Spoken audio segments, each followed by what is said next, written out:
I know, I saw that. I was telling my husband, I'm like, oh my God, I'm like the director of the public health. Like, I'm not. Just call it into existence. She will be the director of the program one day. No, thank you. I know. So the director of the nutrition and physical activity program at the Department of Public Health. Thank you. Hi, everyone.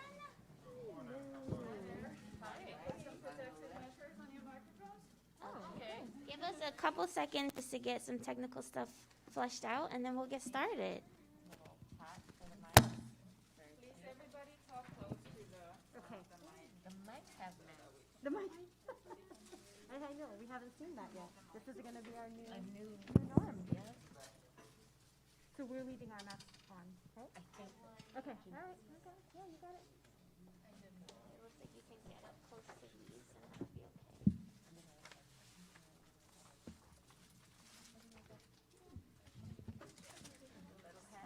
Thank you. Good morning. Is this close enough, or do I need to go even closer? I can We do adjust test? the volume. Okay. Oh, okay.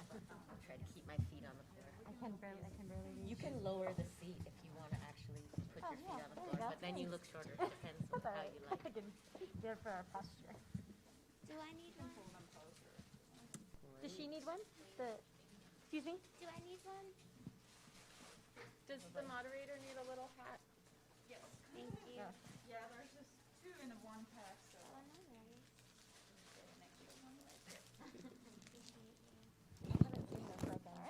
Thank you. My friend at the computer, do I have to wait for a specific time to start, or should we just go ahead? Okay, that sounds good to me. Good morning, everyone. Good morning. Good morning. I'm so happy to see all these beautiful faces. This feels so nice to be together, and I'm very grateful that you made it out to hang with us today at SJLI's first ever conference, period, right? So shout out to the team for getting this together. This is really a wonderful thing. So thank you all for being here. We've got a great conversation today with a great group of my colleagues and women that I actually consider good friends in this work. So without further ado, let's go ahead and get to it. My name is Nicole Steele. I'm the Health Equity Program Director over at the Social Justice Learning Institute. I've been at SJLI for 10 years, believe it or not. I started out as a volunteer 10 years ago, and here I am today, able to continue doing this beautiful work with people like you and with people like my panelists here today. And we're going to talk a little bit about the work that we do in health equity, our visions for a just and equitable and liberated world through health equity, and what that looks like to us, right? We envision a world at SJLI where people have the means, like Dr. Scorza said, they should be able to live full, healthy, happy lives. You just should be able to, as a human right, as a condition of you being here as a person. And there are so many barriers to that in our communities because of all those things that he outlined. So what does that look like to us? What are tangible things that we are doing and that we envision happening in the future so that we can get to that place? So I'm really excited to have that conversation, and I'm excited to introduce my panelists today. I'm going to actually let them do like a quick elevator pitch about yourself, but we have Manal, and I forgive me, but I consider you all friends. So I'm just going to introduce you by first name because that's how I feel endeared to you, and then you tell everybody all the good stuff, okay? So we have our friend Manal from the Prevention Institute. We have Deepa from the County of Los Angeles, Nutrition and Physical Activity. We've got Heather, and we've got Myra from Community Services Unlimited. So I'm starting with you this time, Manal. So if you'll introduce yourself, tell us what you do, and a little bit about your organization. Maybe about a minute and a half for this. Okay. Good morning, everybody. My name is Manal Abalata, and I'm Deputy Executive Director at Prevention Institute. I am a public health practitioner in a non-governmental, nonprofit organization. Prevention Institute was founded in 1997, and it's really focus from the beginning has been preventing illness and injury before they occur, and the way that we do this is by working on policies, systems, and community conditions that impact people's ability to make healthy choices, engage in healthy behaviors, and have healthy and safe outcomes. On the day-to-day, I work in a leadership role, which involves mentoring and coaching staff and teams. I do a lot of work around fundraising, but ultimately at my core, I'm an advocate for health equity and racial justice work, and I use the health and health equity framework as a lens to enter into that work. And so I'm very happy to be here with you. And Nicole, never asked for forgiveness for using my first name. You are a friend and a sister. Thank you.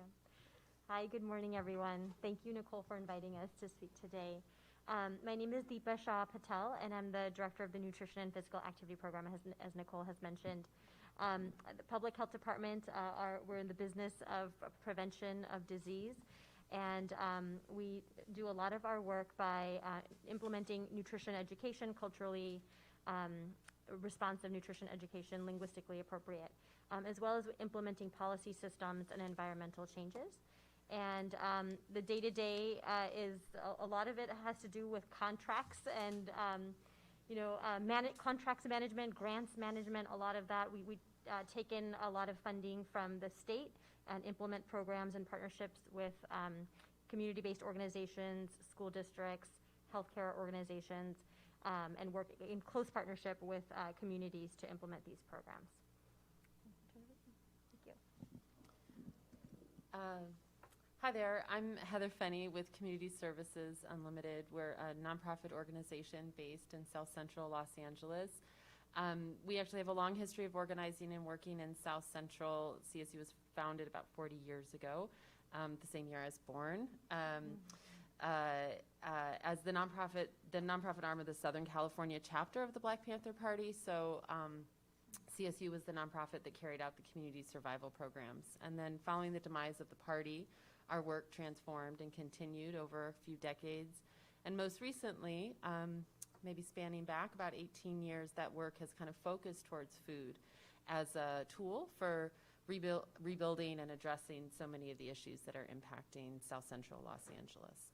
I started with CSU about 15 years ago. Just this past July would be 15 years. And like Nicole, I started as a volunteer, and then over the years have grown through many different roles,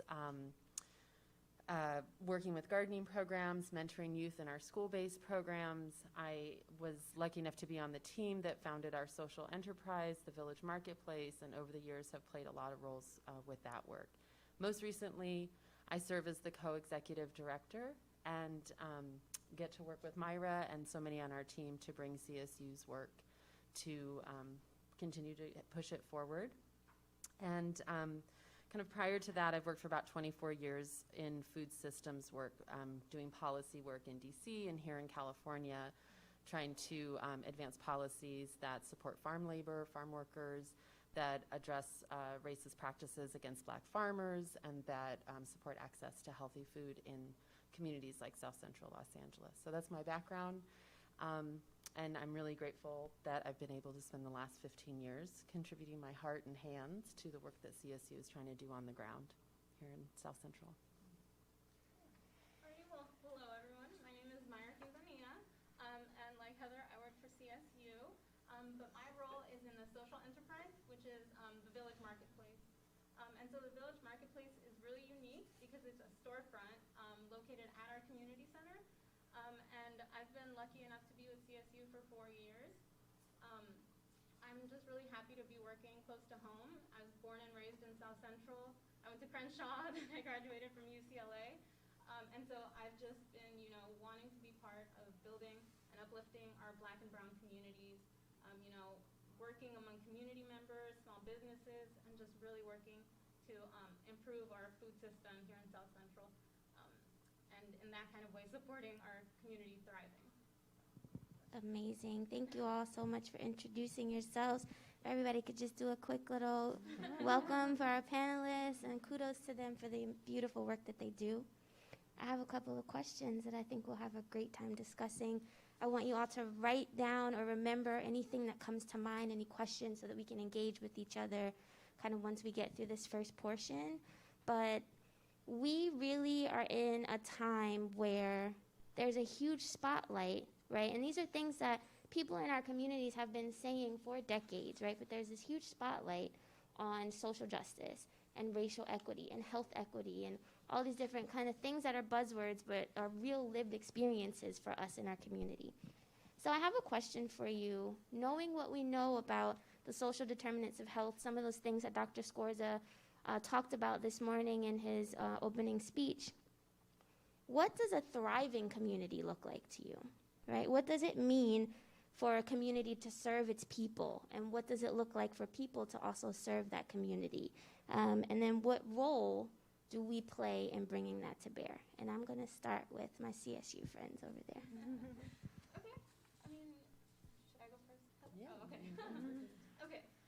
Well, personally, for me, at the baseline, I just feel that for a thriving community, people just need to be comfortable and just trust that their needs are going to be met. And just, just for communities to support each other and feel at peace.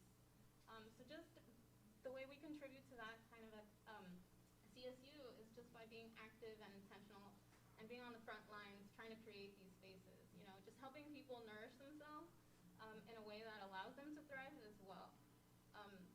So at CSU, our space is just one that works to counter capitalism and just really focus on our local community and our local system.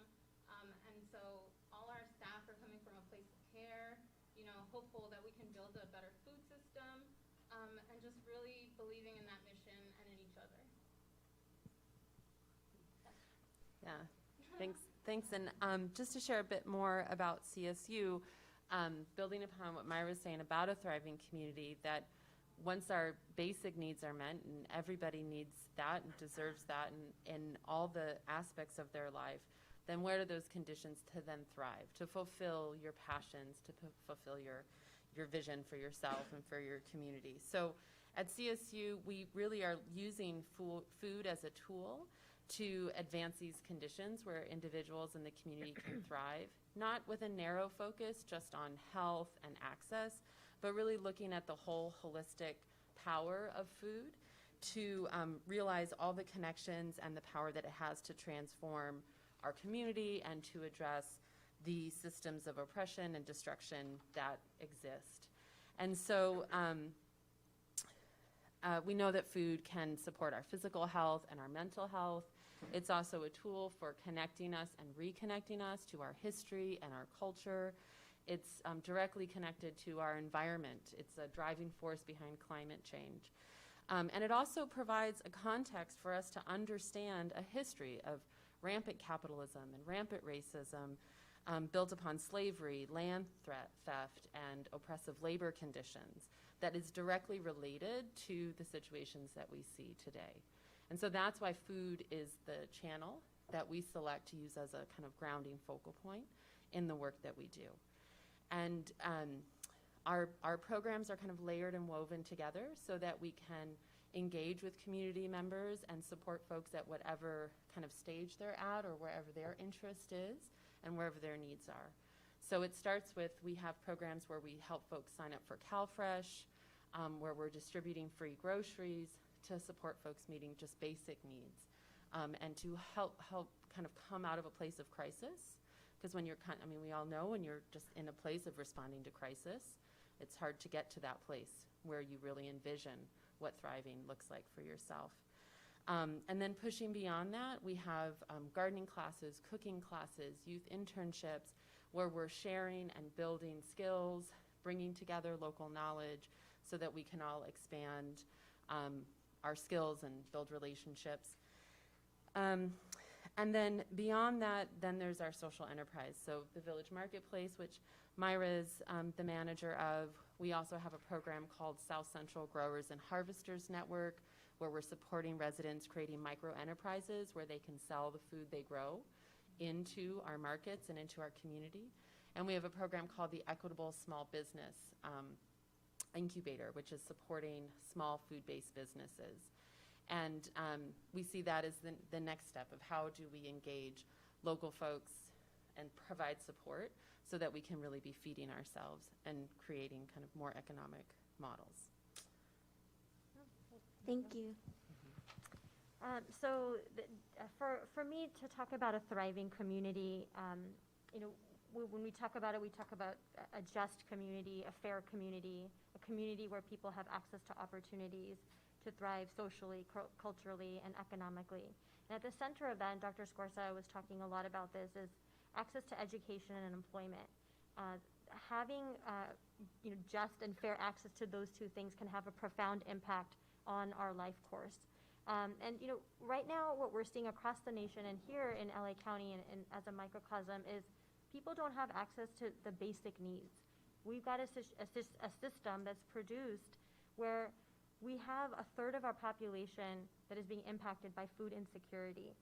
That 1 out of every 3 households in LA County who are at 300% or below of the federal poverty line. So just as a point of reference, that's $75,000 of a household income for a family of 4, are experiencing significant challenges in accessing healthy food. We've got issues with housing. We've got issues with people not being able to receive an affordable living wage. And so all of these things are really important in having, for people to have access to have a thriving community. So that's at its basis and its core. And so at the LA County Public Health Department for the Nutrition and Physical Activity Program, one of the things that we have sort of evolved into over time, many of us were focused, with this had to do with funding, and this had to do with sort of just the mission and how the program was run, was really just focusing on providing nutrition education, providing information to say, these are foods that are good for us that we should eat. These are foods that are not so good that can, help exacerbate, conditions like diabetes, obesity, et cetera. But we started to look more about, just recognizing, the history of disinvestment in communities and how communities often may not have access to nutritious, affordable food. And so we are looking at, sort of systems, how do we optimize the food system? So, many of us know that Americans, we tend to be, wasteful, and about 1.7 million tons of food is wasted every year in LA County. And of course, that's just a tragedy because we've got this irony of people not having enough food in the same region where there's so much profound waste. And so how can we create systems where we're redistributing that food? So that's one of the things that we really learned from community-based organizations like Social Justice Learning Institute had tremendous leadership in figuring out how do we partner with food rescue organizations and redistribute surplus food. So one of the cornerstones of our work is having those partnerships of partnering with food rescue organizations who take food from the LA produce market and redistribute it to community-based organizations, and that food goes to schools, to families, to at early childhood education centers, school districts, healthcare, et cetera. So in less than a year, we have, in partnership with our community-based organizations, we've redistributed 2.4 million pounds of fruits and vegetables to various communities. And it's not just a giveaway. Nicole, maybe we can talk about this later, but it's really working with communities and figuring out, okay, this is one way of getting free farmers market types of programs out to communities, but how can communities get involved in other ways to improve other aspects? So that's one aspect of our food redistribution work. There's other programs that we implement. One of them is our produce prescription project, where we work with healthcare sector to identify patients who are experiencing food insecurity and who are pre-diabetic or diabetic, and they're receiving Medi-Cal also. And how can we give them $40 a month to purchase fruits and vegetables. They get a card, they swipe it at their grocery store, they can purchase those fruits and vegetables, and then we are looking at, does that have an impact on their health? If we give at that amount, if we give $40 a month for extra to purchase fruits and vegetables, does that have an impact on their blood pressure? Does it have an impact on their hemoglobin A1Cs? And we want to see, does that, in terms of modeling, how can that reduce healthcare costs? So that's something that we're really, really interested in. Thank you. So I'm going to actually read a definition that I've been working through from a book that I just wrote called Healing Neighborhoods. And in it, I try to define a healthy neighborhood, which isn't exactly the same question as what you've asked. But let's start with it and then continue the conversation. In it, I say that a healthy neighborhood is a geographically defined place comprised of a group of people and a collection of public and private organizations and institutions that work together to create and improve the social, physical, and economic environment and expand resources and opportunities. In a healthy neighborhood, members of the community have continuous access to high-quality environments, stability and peace, shelter, education, food, income, a balanced ecosystem, sustainable resources, social justice, and equity. In a healthy neighborhood, there's a broadly shared understanding that health is more than just the absence of disease. It is not primarily determined by access to healthcare services, and it is not a static state. Health means different things to different people over time, and health is culturally, temporally, and geographically sensitive. And the reason I wanted to write that definition is for a couple reasons. One is that there is not really a good, solid definition of what a neighborhood is. We all know what a neighborhood is in our heart. We know what our neighborhood is, and sometimes we know we're going out the neighborhood to get something, or, and so that was really important. But the other thing is, I think in my work, I was seeing also that we hadn't defined, like you asked, that what a healthy neighborhood is. We think we know what health is, but the other piece of it is I also saw, having always lived in communities of color, a healthy neighborhood has to be defined by us in our own neighborhood. And it's not healthy if it means someone's coming in and says, and I don't mean someone, I mean a Western philosophy or a capitalist mentality, and said, this what y'all need for it to look healthy to us. You need a Walmart. No.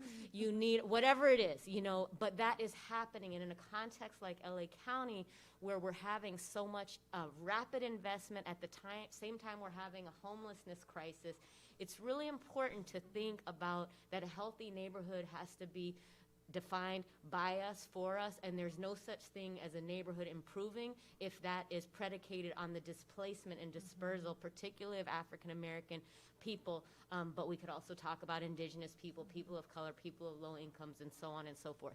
So those were reasons why I tried to put that out there. It's a working definition. It needs conversation. It needs inclusion. It needs changing. So I don't consider that the final word on it, but the idea is that we all have to keep defining and redefining a healthy neighborhood. And then the point of that is to then advocate for the conditions, the investments, the organizations then that keep that being generative and regenerative, because ultimately communities are not stagnant things. They're organisms that live and change all the time. And the reason, lastly, that I said it's different than the question you asked is that you asked about a thriving community.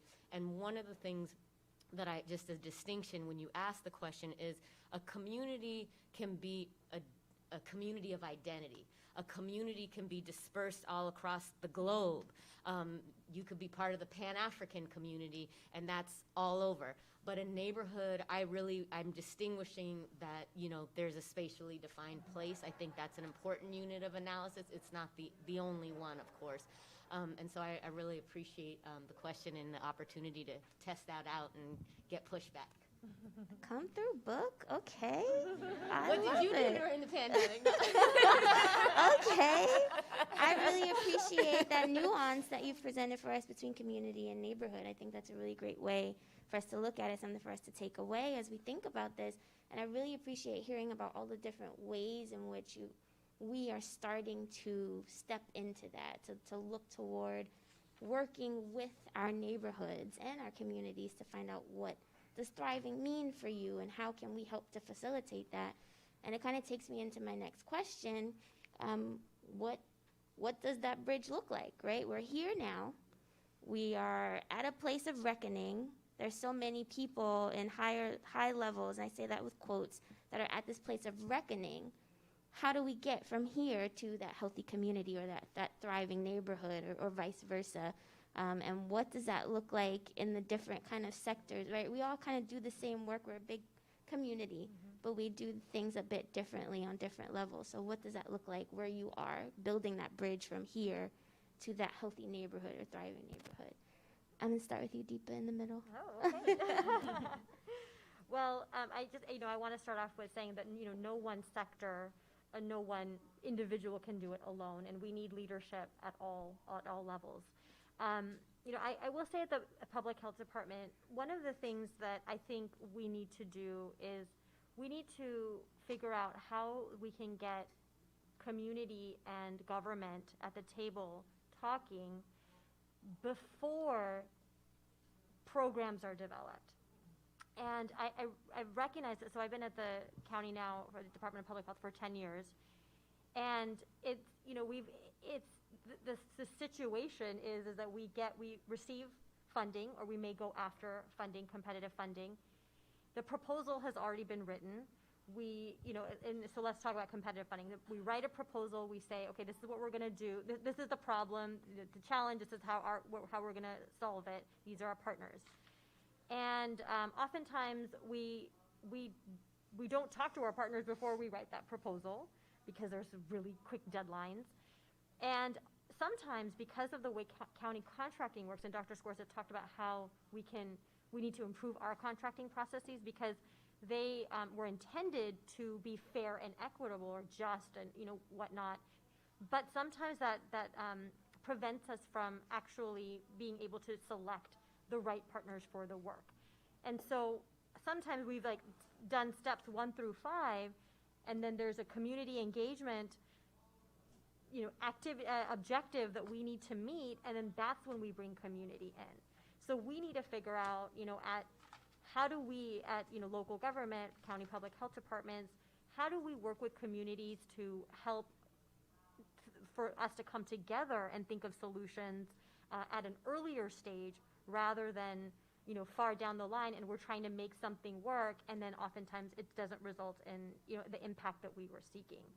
So I think that's going to take some time. We're certainly not there yet, but there is a lot of momentum to move in that direction. Thank you for sharing that. You're absolutely right. It can be a challenge sometimes, and we want to move into this space of solutions for our neighborhoods coming from the neighbors there. So I understand the push and pull of that and the tug of that, but I hope that we continue to walk in that way. Thanks for sharing. Heather and Myra? Okay. Well, building that bridge is going to have to be an active and concerted effort, needing attention and buy-in from everyone in the community, from, individuals to grassroots organizations. We just all really need to come together and just mobilize.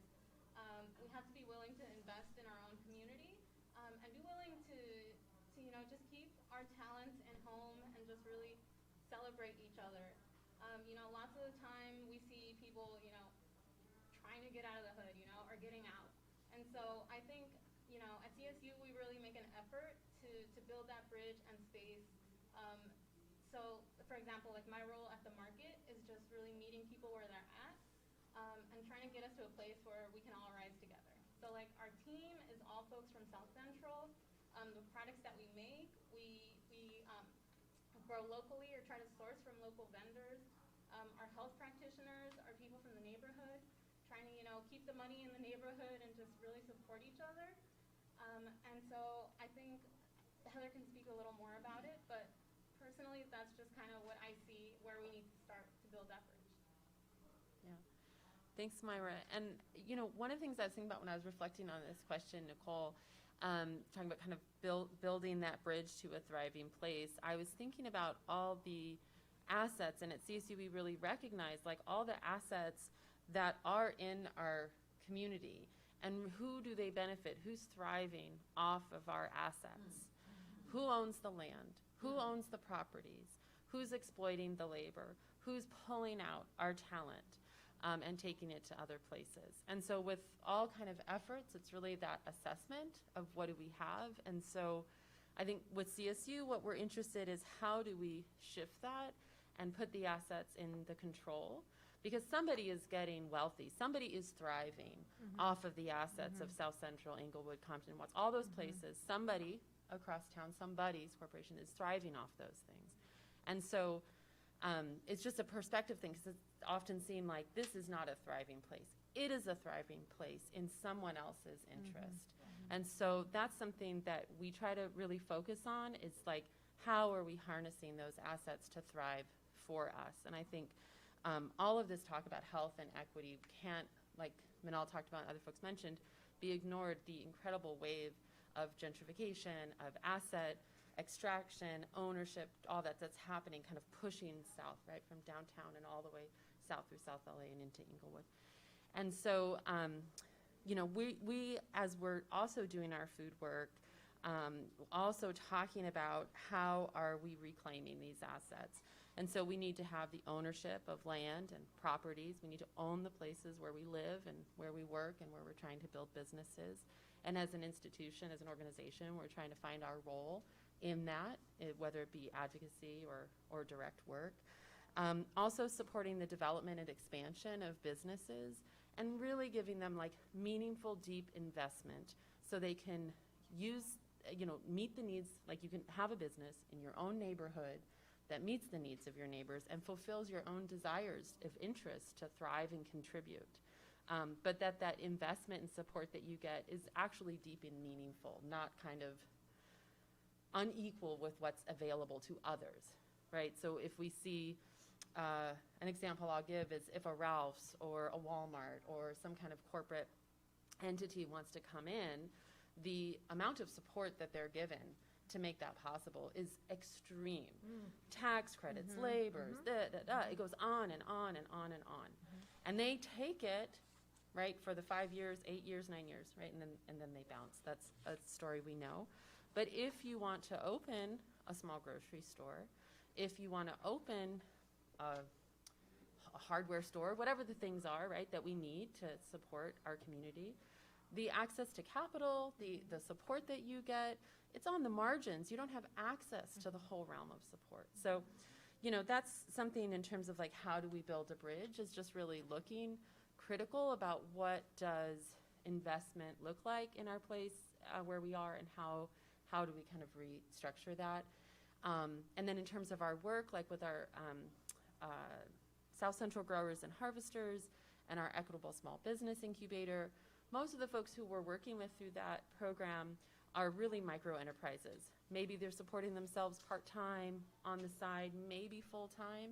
And so we're really trying to see like how do we support these businesses so they can expand meaningfully and either individually or collectively have a greater impact on defining that neighborhood and meeting the needs of our neighborhood, their own neighborhood. Yeah. I appreciate that. I just will interject very shortly, Manal, but when SJLI first started our health equity work, looking at the blighted land in Inglewood, and we went to our city officials at the time and said, hey, we want to do this for our people. We want to give them access to healthy food. Just give us an acre, half an acre. We know we can make this happen. And the answer was, I don't think that's going to work because we know development is coming into the city, so what else you got? So we have to scratch and toil to make these things happen. But one of the things that I also hope that we do with the example of the work that we do is make it clear to our community that this is like cool. Like this is cool work to do. It's cool to trust your neighborhood, you know, person who's trying to create a business. It's cool to assume best intentions when your folks are out here trying to make things better and get on board with it so that we can be lifting and knocking on the doors all as a united front. So I appreciate the perspective that you bring to that because it is a responsibility not just of, and I think we'll get into this a little bit more, it's not just a responsibility of government entities or organizations, et cetera, but also of the people ourselves. Like we got to be a part of that solution too. So thank you for bringing that out. What you got, Manal? Well, the first thought I have is the most important thing about this is the question. And I think the building a bridge concept is a really important metaphorical one in everything that we do. The idea of a bridge is to connect two disparate places that often that you can't get there in any other way. And I think when we think about our work and our mind, as Deepa said, no one of us can do it. And so the concept of building bridges, we do all need to stand in our place and have our knowledge and our wisdom, but we do, I think there are folks that are uniquely able to be bridge builders. And those are very important people with very important connective tissue and ability. And in the concept of a system or a community, or we need that. So a bridge is just a really important idea. I'm going to talk about just one aspect of what I think is important about building a bridge. And this is sort of what this book for me was about, is about public investment. So since 2016, LA County voters have voted on a series of tax measures in favor of them. We did that. You might not have individually, but the county did. In 2016, we had Measure A, which was about $96 million for parks and open space. Then we came back that same election around transportation measure, Measure M, which was like, I don't know, $100 million or something like that. Then in 2017, Mark Ridley Thomas decided to push the Measure H into 2017 because he didn't want 3 measures on the same fall ballot. And the voters voted yes for a 10-year on homelessness services, permanent supportive housing and wraparound services. That was a 10-year measure. And then the 4th measure in summer of 2017 was Measure W, which was to capture very scarce stormwater. In total, that represents $1.5 billion per year of our money coming into LA County coffers. I'm not even talking about any of the other 88 cities in LA County that have done their own measures like LA City.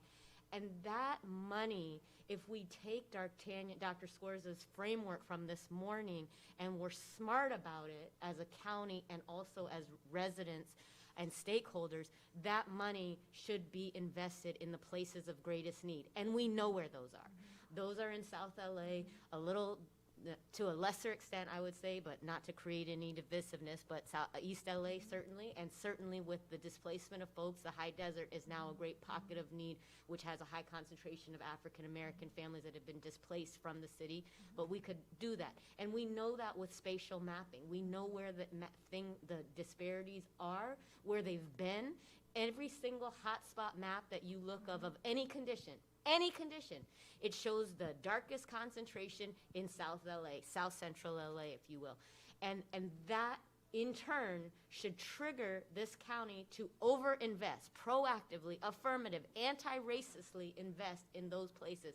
I actually had fired off a really quick letter to the editor of the LA Times, which got published today, I learned, which is kind of cool. But I was like Saturday morning, Friday of last week, some of you may have seen in LA Times, there was an article that said, "We may lose this." And it was about the lament of displacement, gentrification, and loss of home ownership of historically African-American communities in South LA. And so they did an article, and basically what I said in the thing, in basically a sentence, was what I just said right now, that we should invest the lion's share of those public resources. That's just one strategy, but it is a strategy that is available to us. And the point of that is, and our friends at USC, what is it now? Equity Research Institute? I forget what their new name, Manuel Pastor. He says in that, and through some work as an economist, is that equity is not a special interest, it's a general interest. And the point of that is, if we are all thriving, the region as a whole does better, the economic engine. So this is, again, not just about a handout or charity, that it is that taxation can and should be a tool to achieve our social aims, and social equity and health equity is a fundamental responsibility of the county to do that. So we need to stop dividing by 5, meaning the Board of Supervisors, and we need to drop the dollars in Holly Mitchell's district, make sure Solis gets a little bit of it, and keep it moving. And that's what we need to do to support institutions, organizations, as well as the physical infrastructure in the built environment, because ultimately those things are an expression of our values. They tell our young people, we love you. You have a beautiful park here. You have streets and sidewalks. And I know that the physical place isn't the only thing that matters, but it matters. And then, of course, as Dart was saying earlier, we can't then over-police black and brown bodies in those public spaces. But that is the work that I think we need to do to keep building those bridges. But ultimately, our physical infrastructure, we've already given the county a ton of money. $1.5 billion. The park measure is going to be in perpetuity. The homeless measure is 10 years. Some of that's already ticking. The water measure, I think, is 30 years, if not in perpetuity. That's a long time. And we can plan in a way that also, before that money comes in, we put protections in place so that influx of investment does not again be an ominous, foreshadowing of the displacement and push out of the communities that have already, the people that have been there investing in those communities. Those are really, really great and tangible things that we can be looking into and be involved in holding our government officials accountable for. So thank you for putting that all out on the table.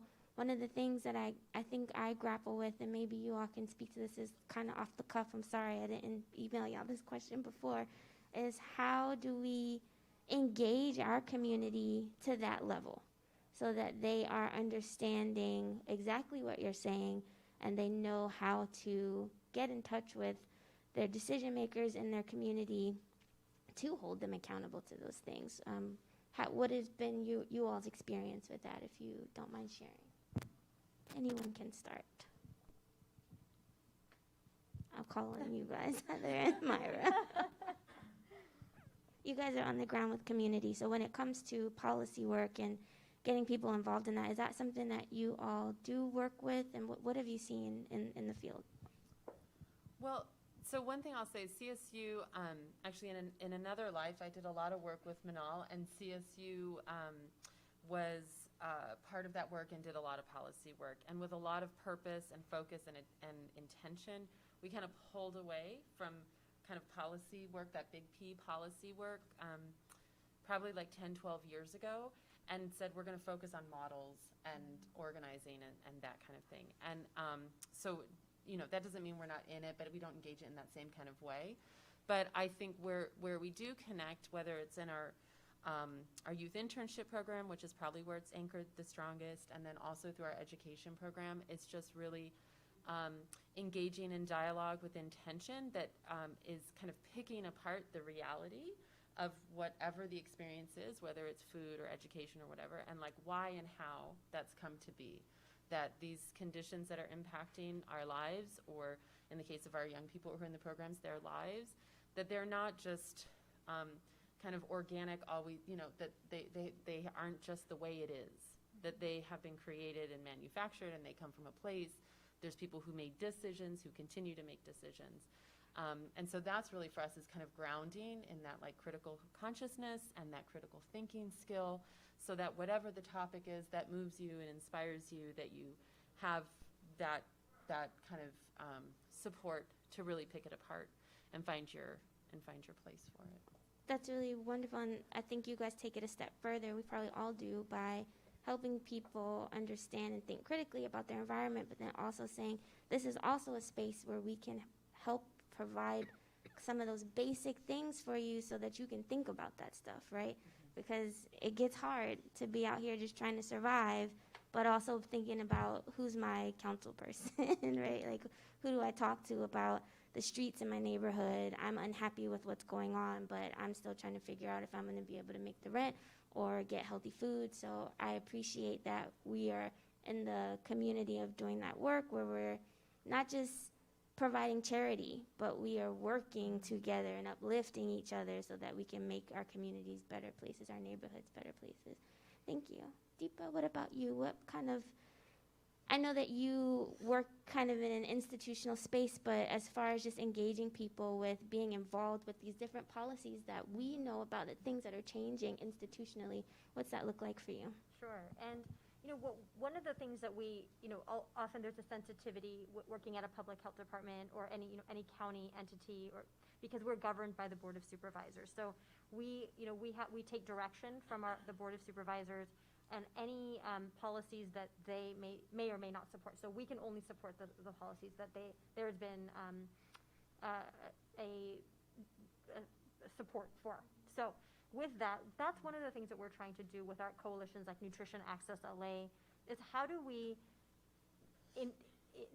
inform communities about the various policies that have been proposed, And, LA County there's tremendous power here in the sense that 1/3 of the California state legislature is here in LA County. And so there's policy battles at the state level are really won and lost here in LA County. If we're all on the same page, if we have support up and down, in our communities, that makes a huge difference and impact at the state level. So one of the things that we're trying to do is making people aware of the various bills that are being introduced to address food access, food insecurity, improving food systems, and bring people together and just simply, allowing, other, partnering with other advocacy organizations to bring forth that call of action. And those calls of action are letters and calling up your elected officials. All of those things make a profound difference. If a staff aide gets like 25 calls on an issue, they're bringing that up. They're saying like there's communities support this, and so that helps to to vote for these types of things, and that's how we've gotten things like reducing or improving the application for CalFresh for seniors, or Food for All bill, or improving a double ups or market match program. All of these programs, these are decided by us, right? Like we're saying, our voices are saying that we think that this is important for the community. Right now, recently we had in California, one of the first states to do this is have universal meals. Everybody gets a meal regardless of income status. So there's no stigma about, okay, those are the kids who get the school lunches, and then there's those who don't.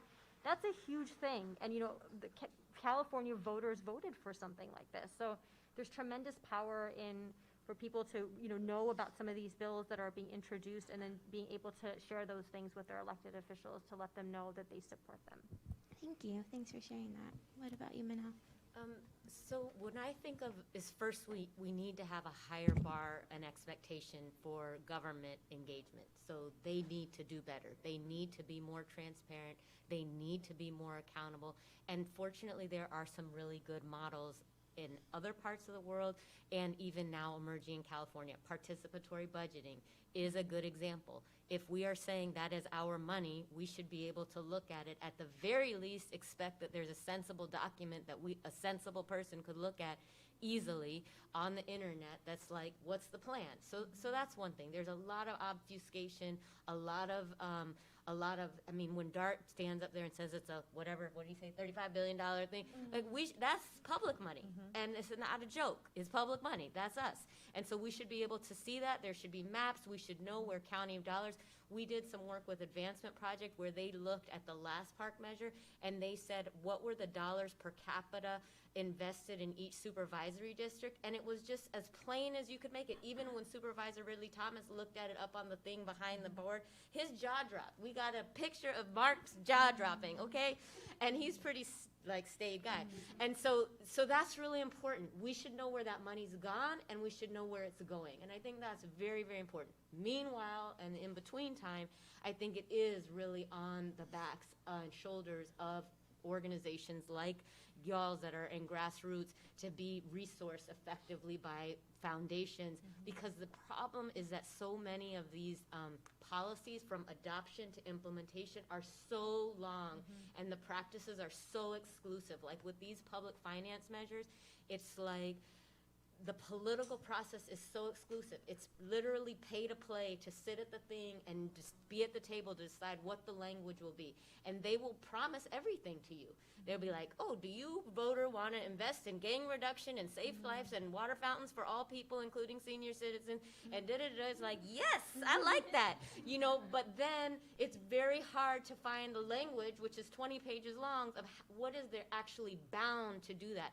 So it's like a campaign promise. And so those things all need to be, layers need to be peeled back and deconstructed, because there is an inequitable process in the structures, in our processes, and then ultimately in the distribution. And so those three pillars at least need to be deconstructed in order for us to have a fighting chance at having this. And I'm really concerned about it, because now we have the ARPA dollars coming in.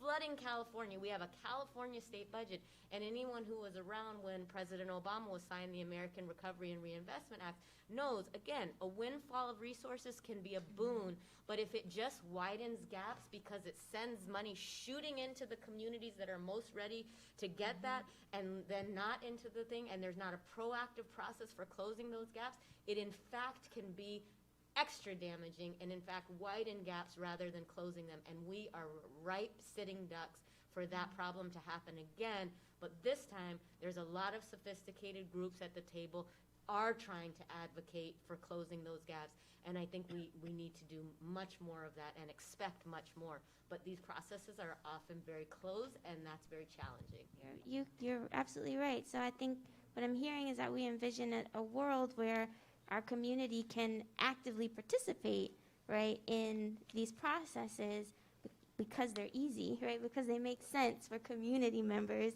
who are holding up the community, working, schooling, raising the next generation to be able to participate so that we can continue to thrive, not just today, but into the future. So I totally hear that and understand it, and I want to champion everyone here and everybody watching, hey, y'all, to stay involved with these organizations because we try to lay these things out for you, right? We've worked with Manal on Measure A initiatives to try to inform community members. We're working on Measure W initiatives right now so that our children can understand, well, why should we be collecting rainwater? And how will that continue to create thriving opportunities for us in our community now and into the future so that we are creating this legacy that will continue to live on because it is in threat, like it's threatened at this moment. So I know that was a curveball. Thank you all for answering that question, but it was really dynamic and I appreciate your answers.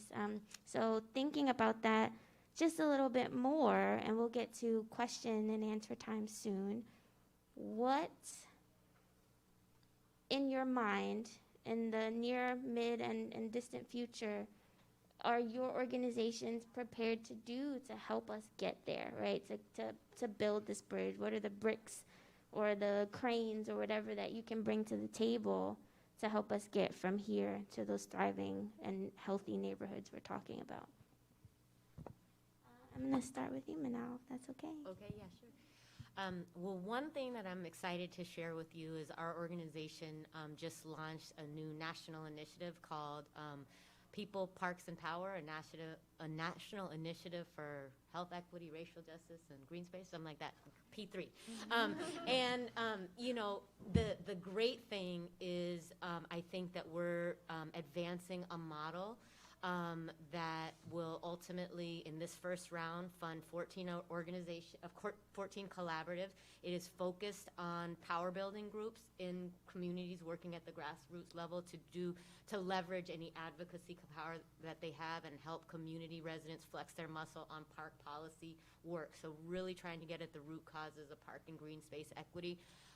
For me, it's not that parks and green space are the be-all, end-all. They are one example of a factor in the built environment, but it's really another vehicle for community change agents to demand and reform in the image that they have of their own communities. So we just launched that sort of officially September 15th, but it's also a real turning point in the field of that work, and that's what I think is important, because $7 million in 14 communities is a infinitesimal, invisible drop in the bucket. But this is a field, environmentalism, conservation, that has traditionally been a white, moneyed, exclusive field, which is filled with exclusive and racist ideas about who belongs in nature, who does nature belong to, what is a park for, who belongs there. That's why when Dr. Scorza was talking about going to the Bruce Beaches thing, that's just one example of, land theft as an example. And this is filled in this moment. So I feel like we got Robert Wood Johnson Foundation, the nation's largest health funder, and Doris Duke Charitable Foundation to partner, which they have not done. That Doris Duke is one of the oldest conservation funds, and they have typically funded large mainstream environmental groups, the Trust for Public Lands of the world, Nature Conservancy, those aren't bad organizations. They just have a lot of work to get from where they are to where they are. So that is one thing that we are doing right now. But in addition, our organization does a lot of advocacy. And in our last round of conversation, I mean, I think the thing that we need to do better, and I want us to do better as an organization, we're based in Leimert Park. We own our building there as a very intentional choice. But the kind of work you described, Nicole, where we had you in our helping shape a direction for the work that we do, helping to make the policy sort of and outreach work. I just want us to be able to do much more of that, because I think what Heather was saying, the big P policy work that we do, it's brought to life and it has much more sustainability and longevity when it's tied to groups that are working in community and on the ground. And I think we've learned ways to do that and use the power and the resource and the privilege that we have. I just would like to see us do much more of that, much more consistently, and going beyond models where we're, stipending you a few $1,000s to sit at a table to no, there's a really good partnership here. And I think we've evolved that model, but there's much, much more that I would like to see us exercise with the intentionality that we have. For speaking it into existence. I'll see you soon. Thank you. Go ahead, Deepa. Sure. So, I have to say that at the Public Health Department, I see a lot of changes. And in terms of, putting into place really smart people to think about equity, racial equity, health equity, and how those are all related. The fact that we have Dr. Scorza at the table, at leading an anti-racism initiative is huge. The fact that we have now a Center of Health Equity that is under our Health Alliance, which is mental health, health services, public health, for us to think about specific core principles, and I want to just read what they are. First is the commitment to racial justice and social change, first and foremost. Second is accountability to the community and each other. Third is integrity and transparencies in internal and external processes. And then lastly, collaboration and shared learning. For us to even start with that at a public health department or have that as a guiding principle is huge. There's another example I want to give is that how do we ask the question? How we ask the question helps us determine how we solve the problem. And for years, the questions that we've been asking, they've needed some improvement. And so what I mean by that, one question that we've asked is when we look, public health department, we look at data. And the questions that we always ask when we see disparities, how do we reduce disparities in the distribution of disease and illness? So when we look at graphs and we see, okay, for any disease or condition, whether that's obesity, diabetes, HIV, AIDS, and we see that these diseases and conditions are higher in communities of color, what is the solution then? Oftentimes the solution is, well, how do we get these communities to behave like the communities that are doing well? Well, that's not the answer, because that hasn't been effective. So a reframe of that question is, how do we eliminate inequities in the distribution of resources and power that shape health outcomes? So when Manal was talking a little bit about the rule of 5, so informally or formally, each board of supervisor wants to get a piece of the pie, right? An equal piece of the pie, right? Anytime there's resources that flow through the county, because in every jurisdiction, there are communities in need. However, and we've seen Supervisor Solis talk about this, no more rule of 5, because it doesn't have to be equal, it should be equitable. And that's what that means in terms of power and resources. Manal's hit it right on the head. We know what these communities are that need the resources and power to be thriving communities. And so how we ask that question at public health departments in the county is changing. And it's wonderful to see that we're now responding and putting money and resources and power into the communities that need it the most. Thank you.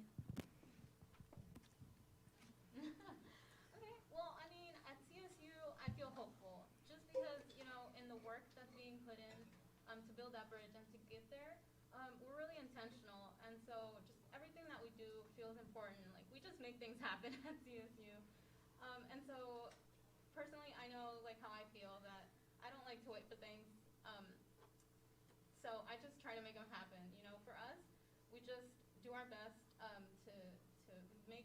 to create our own solutions.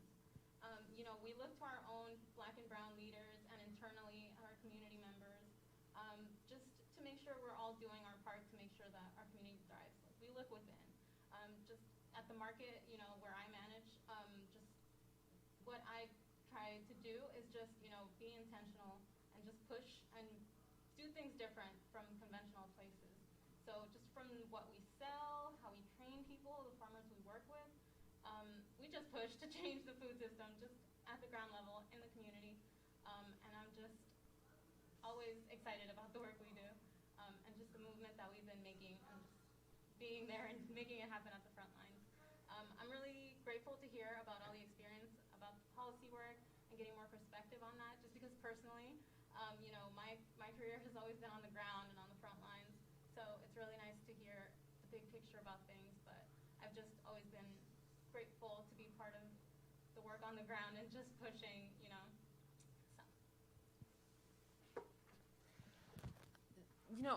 The other thing that we're doing at CSU, and Manal, I really appreciated the things that you're saying about how, these measures are so powerful, whether it's at the state level, local or state or federal level, that these are our tax dollars, and there have been some policy wins that are creating channels for these monies to come in and address some of these issues that we're talking about. But what you were saying about the pay to play, that's something that we are trying to give more attention to as well. It's not just the policy passed and there's the billions of dollars, but what is it looking like when you really are trying to access that money on the ground? And kind of through our social enterprise and some of the economic development focus, a lot of that is like the actual capital, like cash in hand for projects, for things to happen. So our home base is at 66 in Vermont, and like Prevention Institute, we saw it and hunted down and found that space and bought it. We needed a home, a place to be grounded in our neighborhood. We saw what was coming. And now we're looking and seeing, well, us to be able to do that, despite all the funds that are available from CDFIs for economic development, for community-based groups to be doing what we tried to do, it was impossible. I mean, there's a whole conference to go on about the unicorn efforts and the personal compromises that had to be made to make that possible. But if we were someone else trying to build that someplace else, that money would have come to us more quickly. It would have come to us with greater terms, all of these dynamics. And so one of the things that we're doing is really trying to dig into, as borrowers, as people who need access to capital, whether it's coming through conventional lending or it's coming through corporate government subsidized lending, what are like the technical ways in which that money is being, how we decide who's credit worthy and the terms that they get. So nationally, CSU is part of a group called EFOD. It's Equitable Food Oriented Development, and it's really engaging with lenders, banks, CDFIs, even foundations that are doing lending, and saying, like, what are your credit criteria? How do you determine who's worthy of this money? And how do we shift and change that so that money can flow more fairly into our neighborhoods, into the experts on the ground who really know how to spend it? And then how do we actually match that and make it like a meaningful amount of money? Because you can't get much done with a little. You need real solid, like Manal's saying, like significant money. And we need to be like our communities, our leaders, our entrepreneurs need to be trusted with that money. And part of that is just deconstructing these very kind of rigorous capitalist systems for lending that were created outside our community. So nationally, we're trying to look at that, and now locally, similarly, we're kind of asking that question.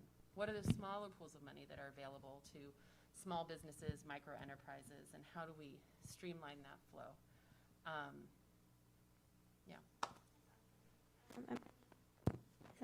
I'm really glad to hear about these things.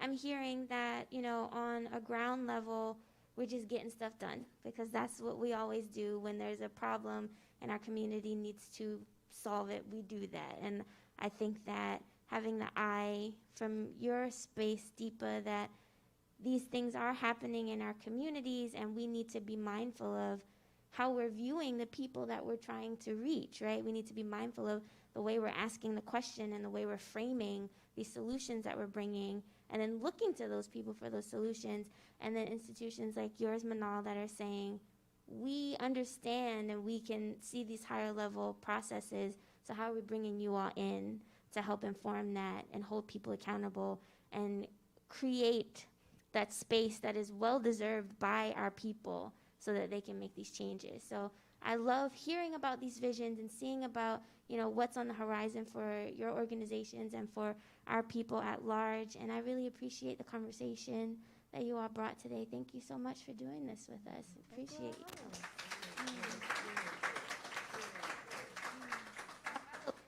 Open up the floor to questions. If anyone wants to share anything or has any questions for any of our panelists today, feel free to speak up. And if any of you have anything that you want to add or ask, please, by all means. They are speechless. They are so in awe of the profound things that you all had to say today. We have a question. Actually, it's a comment. Hi, my name is Laura Durden, and I am just so honored to be here. I have been traveling in California. I'm originally from Detroit, but I'm visiting family, and I've been here for the last 2 months visiting family and working, and it is just so beautiful to hear what you're doing locally. And I can attest, being from Detroit, working in Maryland, right between DC and Baltimore right now, and hearing that the same things are taking place nationwide is phenomenal. So I want to thank you all very much for allowing me first to be here and just to hear and to get me more engaged, because I'm a PhD student in organizational leadership with social justice focus. So this is right up my alley. Yes. And it's just, you just gave me confirmation that now is the time for all of us, and it doesn't matter your education level, your social or economic background, it doesn't matter, that everyone can play a part of being a change agent where we are. So I just want to commend you all, continued blessings, and thank you very much. Absolutely. Thank you Thank you for for that. being here. Appreciate it. Yes. I was just wondering, were there any experiences, like personal experiences with disparity that any of you guys have experienced, maybe observation or in your own life that motivated you to pursue the industry that you're in? I like that question. Please share however you feel. I can start. I was born in India, and I came here to this country when I was 7 months old. But growing up, there were just a lot of, I lived in a very diverse area actually, but I was very hyper aware of how others looked at my parents. And my dad's an engineer, my mom's a teacher, but they spoke with an Indian accent. And I was always aware of, that people would make fun of that.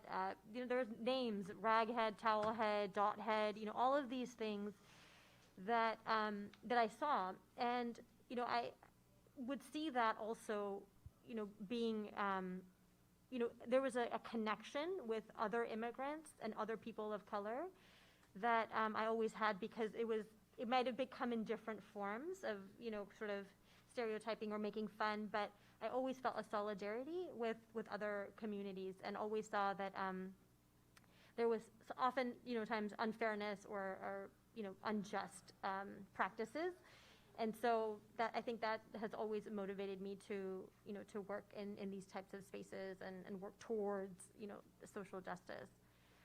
My husband actually, he, in the Asian immigration, and Dr. Skorsak kind of talked about the Asian Exclusion Act, and in 1964, 1965, that was lifted. That's when a lot of Asian Americans, including Indians, came to the United States. And it's a bimodal distribution where the first came the professionals and then the dependents. So my husband's family is is in the dependents of those who are professionals. And he grew up, eating school lunch, and he grew up, in a very, in a way that was, his parents were not educated, and they were farmers in India. And we talk a lot about this, about just sort of, just how people view people who are impoverished in this country. And, you know, people who are poor feel it. And they feel that criminalization. They feel that when they walk into a government office to seek benefits, they are questioned and ridiculed. So, you know, kind of living in that, you know, our in-laws live with us, and so I've had to navigate these systems with them because they are lower income. And, you know, just seeing that is something that motivates me. One second, Nia. Did anyone else want to share their experience? I'll just say that as a Egyptian American woman, born and raised in Oakland and refined and matured in Crenshaw, this work is a choice. And you can have personal adversity, familial adversity, and decide, F this, I'm gonna go work for Nike and get PIS aid because I want conditions for my family that are different than what I have. And that's a choice.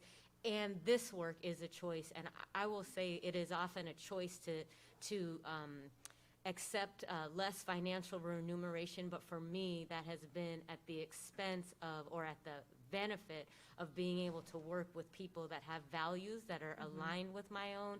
And there is no greater gift than to be able to wake up. And yeah, of course, sometimes I wake up and be like, oh, Big P, I'm not making nearly enough of a difference in real people. I could be giving someone a meal that they will smile and say, thank you, I was hungry, you helped me. And so that's also another choice and a sacrifice. And so I also think life is a journey.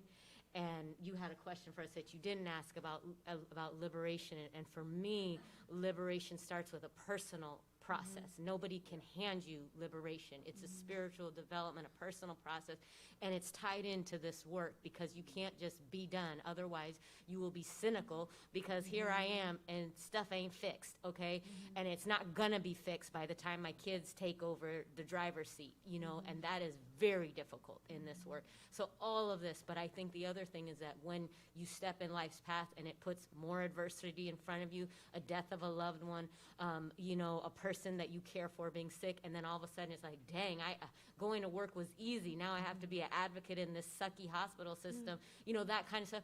It also tells you a lot about who you are. So it's wonderful to be strong and to bring that experience into your day-to-day when everything's swimming and the sun is bright. But when stuff does go down, adversity also tells you a lot about how you are, how you treat other people with dignity and so on. So I like your question because I think having self-aware stories of self is very important in this work because many times people will come at you and be like, what you know about this? And a lot of times you don't because you can't walk in that man's shoe. I cannot be a black man in America, you know, yet I can have sympathy and empathy by being a good listener and being as empathetic and aligned as I can and being a service. And all my prayer is every day is that I may be a vessel for the good work of the creative force of the universe.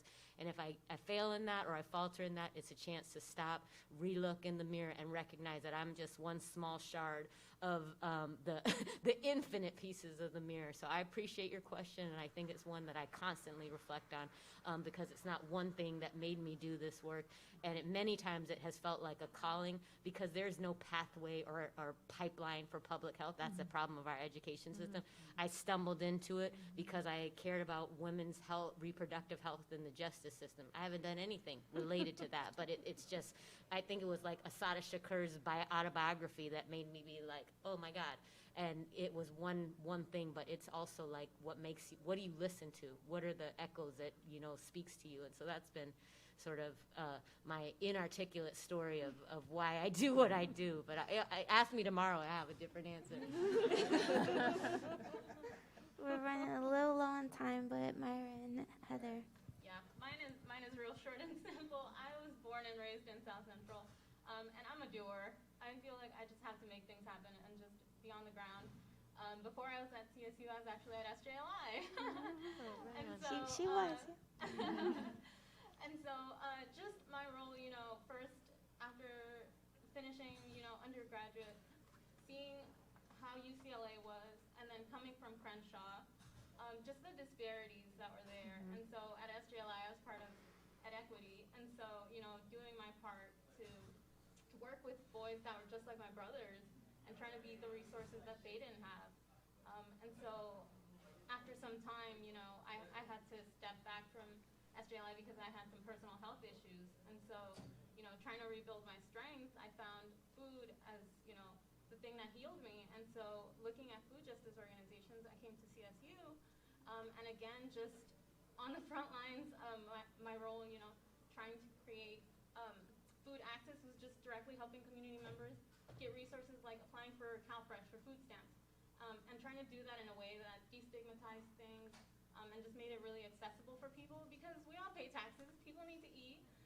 And so I just wanted to be a part of, you know, making things better for the community in that way. And since, you know, I've had the opportunity to grow, now kind of exploring a way to help our community thrive, like economically. So like Heather was saying at SJLI, supporting people that are trying to create food-based businesses, other local entrepreneurs that make amazing products. We'll talk. You know, and so, yeah, that's just kind of how my trajectory has been and why I do the work I do, just because it's personal. It's personal for me. I live 5 minutes away from the community center, you know, so it's just it for me. I hate to put this pressure on you, Heather, but quick as you can. It's okay. I mean, who can follow Manal? That was just so beautiful. Myra And- can, and she did the thing. Yeah, I know. Yes, thank you. You know, I mean, personally, I am the child of people who immigrated to this country, and because of the disastrous racial dynamics of this country, we became white. And so I have not personally, you know, their whiteness shielded me, their access to education, their proximity where they lived, all those things shielded me from the direct experience that my friends and my neighbors in South Central experience so much. So my introduction as a young person, but I do come from a line of social workers and educators and people who were always very conscious that what we had wasn't ours. It was lent, it was borrowed, and we had a purpose to do something better with it. And that's always been kind of the orientation since I was young. And I also grew up and continue to live in multiracial households and have been directly connected to and witnessed to all the injustices that particularly Black men experience. And a really complicated dynamic in our house of like who goes to what meeting depending on the outcome that you want.